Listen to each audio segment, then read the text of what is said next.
So ಈಗಾಗಲೇ ನಾವು ಹೇಳ್ತಾ ಇದ್ವಿ ನಿಮಗೆ GBA ಮಾಡ್ತಾ ಇರುವಂತಹ ಈ ಮೆಗಾ ಆಪರೇಷನ್ ಎಲ್ಲೆಲ್ಲಿ ತನಕ ಅಂದ್ರೆ ಯಾವ ಏರಿಯಾದಲ್ಲೂ ಕೂಡ ಇದು ವಿಸ್ತರಣೆ ಆಗ್ತಿದೆ ಅನ್ನೋದರ ಮಾಹಿತಿ ಕೊಡ್ತೀವಿ. ಈಗಾಗಲೇ ಅಖಾಡಕ್ಕೆ GBA ಅಧಿಕಾರಿಗಳು ಇಳಿದಿದ್ದಾರೆ. ಬೆಂಗಳೂರು ಕೇಂದ್ರ ನಗರ ಪಾಲಿಕೆ ವ್ಯಾಪ್ತಿಯಲ್ಲಿ ಕೂಡ ಕಾರ್ಯಾಚರಣೆ ಆಗುತ್ತೆ. ಸೊ ಈ ಡ್ರೈವ್ ಯಾವ ಏರಿಯಾಗಳನ್ನು ಫೋಕಸ್ ಮಾಡ್ತಾ ಇದೆ ಈ ಹಂತದಲ್ಲಿ ಅಂತ ನೋಡೋದಾದ್ರೆ ಟ್ರಿನಿಟಿ ಜಂಕ್ಷನ್ ಇಂದ MG ರಸ್ತೆ MG ಉದ್ಯಾನದವರೆಗೂ ಕೂಡ ಈ ಡ್ರೈವ್ ಸಾಗುತ್ತೆ ಅನ್ನೋದು ಗೊತ್ತಾಗ್ತಾ ಇದೆ. 100 ಫೀಟ್ ಇಂದ್ರನಗರ ರೋಡ್ ಇದೆಯಲ್ಲ, ಅಲ್ಲೂ ಕೂಡ ಅಷ್ಟೇ. ಅಕ್ಕಪಕ್ಕ ಏನಾದರೂ ವಿಪರೀತ ಟ್ರಾಫಿಕ್ ಜಾಮ್ಗಳು, ಕಂಜೆಷನ್ ಎಲ್ಲೆಲ್ಲಾಗುತ್ತೆ ಅಲ್ಲಿ ಫೋಕಸ್ ಮಾಡ್ತಾ ಇದ್ದಾರೆ. ಎಸ್ಪೆಷಲಿ ಈ ವೀಕೆಂಡ್ನಲ್ಲಿ ಜನ ಹೆಚ್ಚಿರ್ತಾರೆ, ಬಟ್ ಅವರೆಲ್ಲ ರಸ್ತೆ ಮೇಲೆ ಇರ್ತಾರಲ್ಲ, ಎಸ್ಪೆಷಲಿ MG ರೋಡು. ಸೊ ಅಲ್ಲೆಲ್ಲ ಈ ಆಪರೇಷನ್ ಆಗುತ್ತೆ.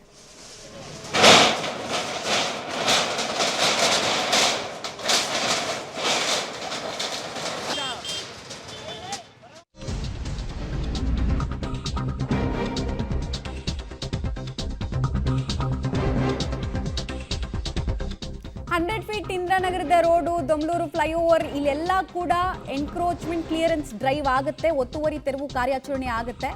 ಹಾಗೆ ಅಶೋಕ ಪಿಲ್ಲರ್ ಜಯನಗರದ ಹತ್ರ ಅಂದ್ರೆ ಲಾಲ್ಬಾಗ್ ಮತ್ತು ಜಯನಗರದ ಬಿಟ್ವೀನ್ ಬರುತ್ತೆ, ಸೊ ಅಲ್ಲಾಗುತ್ತೆ.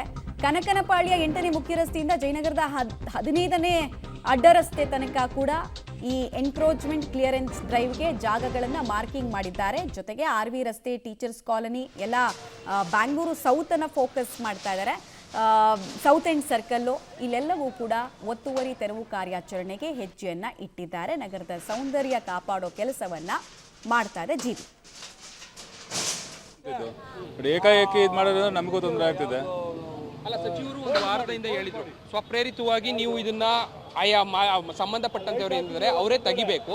ಇನ್ ಕೇಸ್ ತೆಗಿಲಿಲ್ಲ ಅಂತ ಹೇಳಿದ್ರೆ ಜುಲೈ 1ನೇ ತಾರೀಕಿಂದ GBA ತೆಗೆಯುತ್ತೆ ಅನ್ನುವಂಥ ವಿಚಾರಗಳನ್ನ ಹೇಳಿದ್ರು. ತಮ್ಮ ಗಮನಕ್ಕೆ ಇದು ಇತ್ತಾ ಇರಲಿಲ್ಲ? ನಾವು ಆ್ಯಕ್ಚುಲಿ ಹೋಟೆಲ್ ಕೆಲಸ ಮಾಡ್ತಾ ಇರ್ತೀವಿ, ನಾವು ಅಷ್ಟು ಗಮನ ಕೊಟ್ಟಿರಲಿಲ್ಲ. ನೀವು ನೋಟಿಸ್ ಏನಾದ್ರು ಇಶ್ಯೂ ಮಾಡಿದ್ರೆ, ಪರ್ಸ್ನಲಾಗಿ ಬಂದು ಏನಾದ್ರು ಕೊಟ್ಟಿದ್ದಿದ್ರೆ ನಮಗೆ ಗೊತ್ತಾಗಿರೋದು.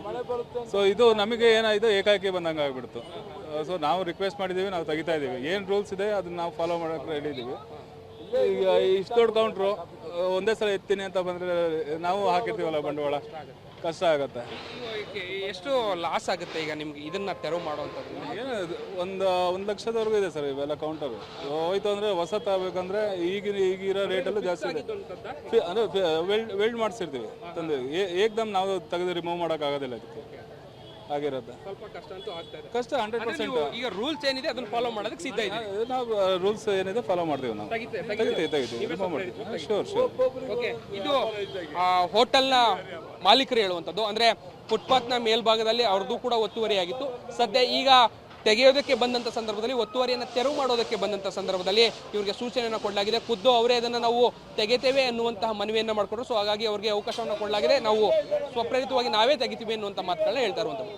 ಕ್ಯಾಮ್ರಾ ಪರ್ಸನ್ ಹೇಮಂತ್ ಜೊತೆ ರಾಘು ಮರಿಸ್ವಾಮಿ, ಪಬ್ಲಿಕ್ ಟಿವಿ, ಬೆಂಗಳೂರು. ನೋಡಿ, ವರ್ತಕರು ಅಲ್ಲಿ ಪ್ರತಿರೋಧವನ್ನು ತೋರಿಸ್ತಾ ಇಲ್ಲ, ಬದಲಾಗಿ ಅಸಮಾಧಾನವನ್ನು ವ್ಯಕ್ತಪಡಿಸ್ತಾ ಇದ್ದಾರೆ. ನಮಗೆ ಫಸ್ಟೇ ಕಮ್ಯುನಿಕೇಟ್ ಮಾಡಿದ್ರೆ ನಾವು ರೆಡಿ ಇದ್ವಿ ಕೋಆಪರೇಟ್ ಮಾಡೋದಕ್ಕೆ, ಆಮೇಲೆ ನಮ್ಮ ಗಮನಕ್ಕೆ ಬಂದಿಲ್ಲ ಅಂತ. ಗಮನಕ್ಕೆ ಬಂದಿಲ್ಲ ಅನ್ನೋದನ್ನೆಲ್ಲ ಒಪ್ಪಕ್ಕಾಗಲ್ಲ. ಯಾಕಂದರೆ ಸುಪ್ರೀಂ ಕೋರ್ಟ್ ತುಂಬ ಕ್ಲಿಯರ್ ಆಗಿ ವಿಚಾರವನ್ನು ಹೇಳಿದೆ. ಪ್ರತಿಯೊಬ್ಬ ಪಾದಾಚಾರಿಗೆ ಮುಕ್ತವಾಗಿ ಪಾದಾಚಾರಿ ಮಾರ್ಗದಲ್ಲಿ ನಡೆಯೋದು ಅವ್ರ ಹಕ್ಕು, ಮೂಲಭೂತ ಹಕ್ಕು, ಅದನ್ನೆಲ್ಲ ಪಾಲನೆ ಮಾಡಬೇಕು. ದೇಶದಾದ್ಯಂತ ಇದು ಅನ್ವಯ ಅಂತ ಹೇಳಿದ್ದಾರೆ.